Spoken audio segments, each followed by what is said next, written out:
New sponsor by Lords furniture. খবর বাংলা জলপাইগুড়ি থেকে শহরের প্রতিটি খবর এখন আপনার হাতের মুঠোয়।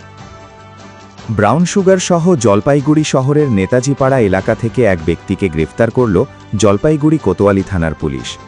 উত্তর দিনাজপুরের বাসিন্দা রাজু পাসোয়ান নামে এই ব্যক্তির কাছ থেকে 102 গ্রাম ব্রাউন সুগার উদ্ধার করেছে পুলিশ।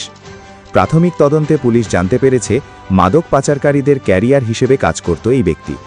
শহরে হাত বদল করার আগেই পুলিশ তাকে গ্রেফতার করে। ধৃতকে আজ জলপাইগুড়ি আদালতে তোলা হবে।